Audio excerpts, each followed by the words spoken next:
We bought the cheapest Aston Martin DB9 in the UK. Is it an incredible bargain or a massive disappointment? Let's find out.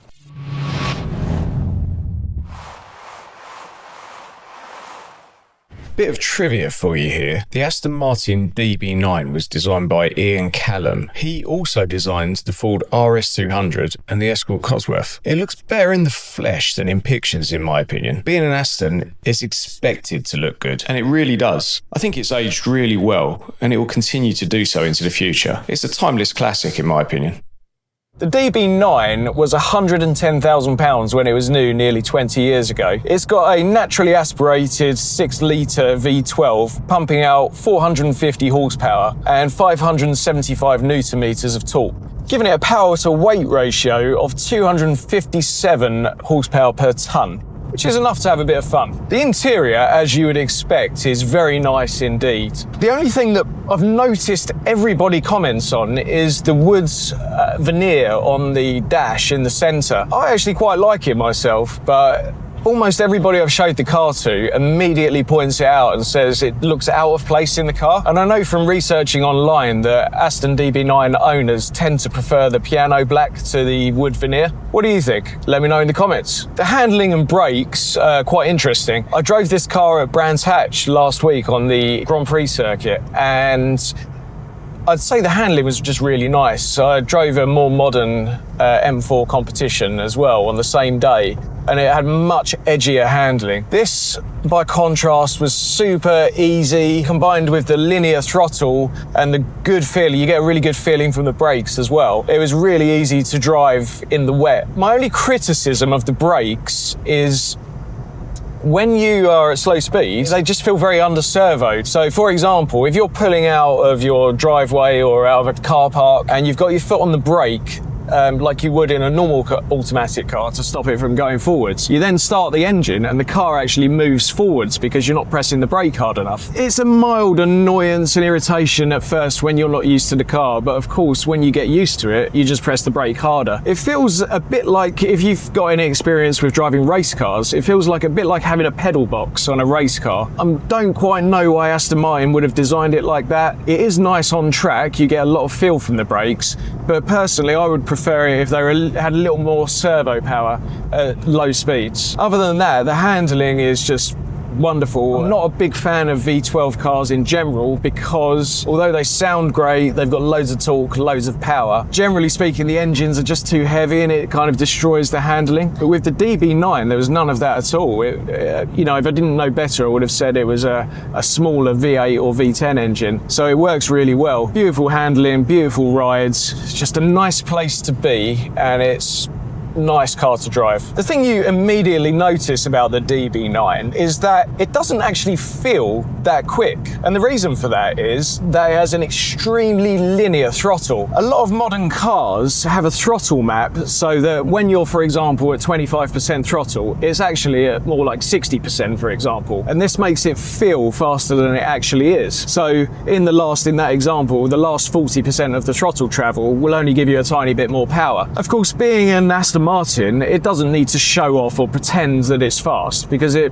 just is and everyone knows it, and I quite like that actually. It's not massively fast by modern standards, 4.9 seconds to 60 miles an hour and a top speed of 183, but I guess the key thing really is, what does that actually feel like from the driver's seat when you're able to hustle the car, say on a country lane? Why don't we find out? Let's give it some stick.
There's a lot of comments on the internet that the gearbox in the DB9 is not actually that good. I have to say, my experience is the complete opposite. I really disagree with that. The gear changes are silky smooth, very quick, and there's very little delay for a Tiptronic gearbox, which is what this is, an auto gearbox with flappy paddles.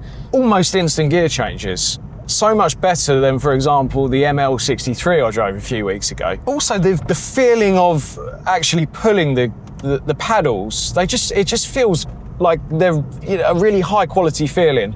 There's a nice, they're really smooth. They make a nice kind of soft click when you pull them, not like a cheap, tacky, plasticky feel at all, just the opposite. Even silly things like the leather trim on the gear paddles themselves is unmarked in a 127,000 mark car. Much like the steering wheel, you know, so it all feels new, and it feels, more importantly, good.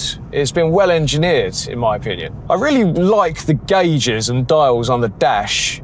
The rev counter goes anti-clockwise up to 8,000 RPM, although in fact the engine only revs to 6,700 before it hits the soft rev limiter. The speedo goes right up to 220 miles an hour, which is obviously a fair bit quicker than the 187 the car will do. But I really like the way that when you're doing 70 miles an hour on the motorway, you're only a third of the way round the speedo, so the gauge is still kind of at the bottom, or the needle's still at the bottom.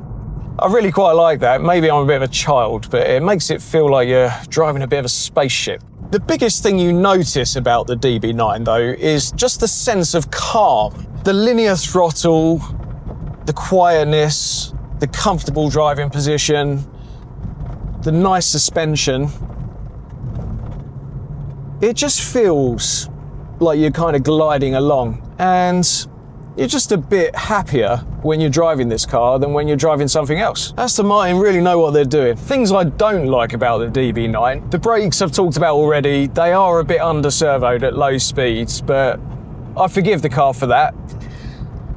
What I struggle with is every time I look into this rear view mirror, it's just the cheapest, nastiest thing out of the Ford Fiesta parts bin from 1982 you can imagine. It just doesn't go with the car at all. Having said that, it's not too annoying if you just use the mirrors on the side and just forget it's there. That's the best strategy with that one. The sat-nav is well known to be completely useless. So what you want to do is put it away, which I'll show you how to do because it's not immediately obvious. You have to press this little joystick and go down to shut down, and it closes down like an old Windows PC. But the problem then is that at certain times of day, you get the sunlight reflecting directly into your eyes. And even with sunglasses, it's kind of difficult to see where you're going. So I think that's something that Aston perhaps didn't think through.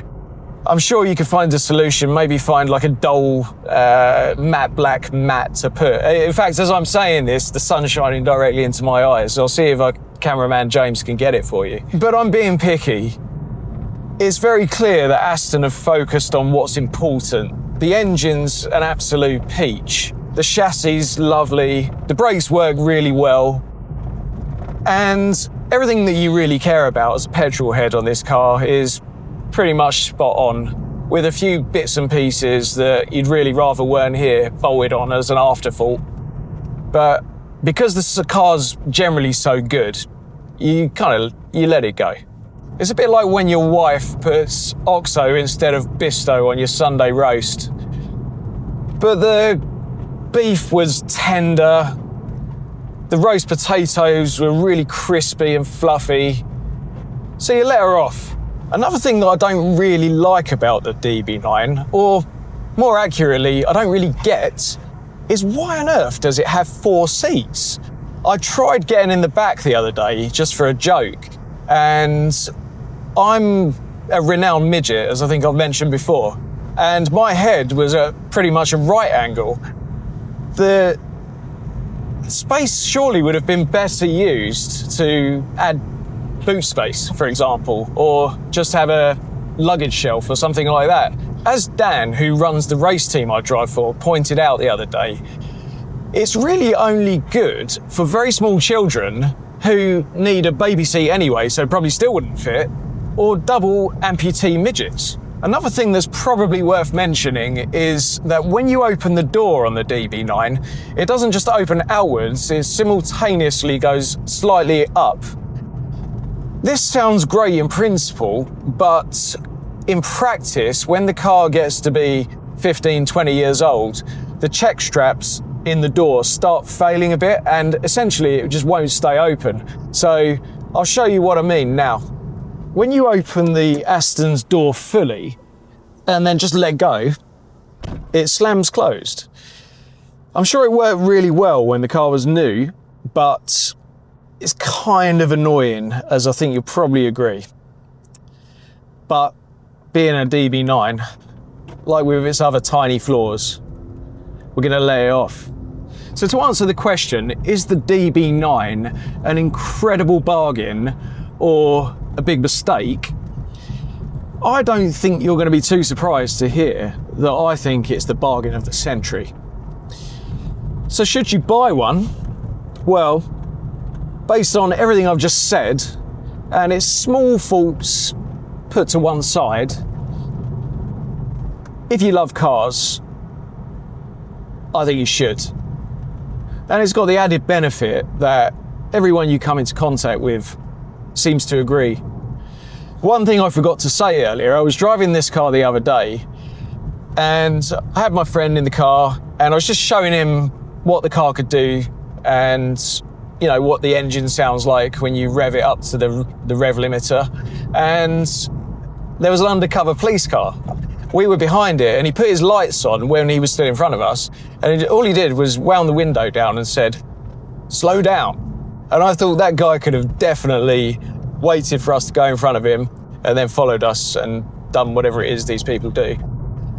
So even the police like this car, and it was good enough for the police, it's good enough for me. Thank you, officer. So cameraman James just suggested that I mention you can't fit golf bats in the boot. Why he would know this is beyond me. I don't really know. I don't know whether you can fit golf bats in there or not, but according to him, you can't. So there you go. He then had the audacity to say that this is a golfer's car, which is the most ridiculous thing I've ever heard in my life. So for the Adam Drive score out of 10, we're going to rate the car on fun, comfort, handling, and most crucially of all, how it makes you feel. So starting with fun. Well, this is a fun car. I've driven it now on both a racetrack and on the road, and I've got to say, it scores well. I'm going to give it an 8.5 out of 10. Coming on to comfort, the car is very comfortable. I feel like you want to be, it suits a taller driver and a shorter passenger. And the reason I say that, I've had two mates, one of which is cameraman James, who are both quite tall, and they've both said they're quite uncomfortable in the passenger seat. I think the reason is because the floor is slightly raised on the passenger side. I don't actually know the reason, but I would imagine it's probably got ECUs under the carpet there or something like that. On the driver's side, the floor's not raised, and I actually feel a little bit too short for the car in an ideal world. So I'm a little close to the steering wheel. I could do with being further back, but then if I was, I wouldn't be able to reach the pedals. So on that basis, I'm going to say a 7.5, I'm going to say, for comfort. Coming on to handling, I mentioned earlier how most cars that have got V12 engines in the front generally don't handle that well. This really is the exception to the rule with that. Handling's actually really nice, both on the circuit and on the road. So I'm going to say for handling, 9 out of 10. But most importantly of all, how does the Aston Martin DB9 make you feel? Well, apart from the rubbish sat-nav out of the Volvo parts bin, the rubbish interior mirror out of the Ford parts bin, and one or two minor other things, it really does feel like a special car, from the gauges to the steering wheel to the seats to the woods that I quite like in the middle but other people don't seem to like.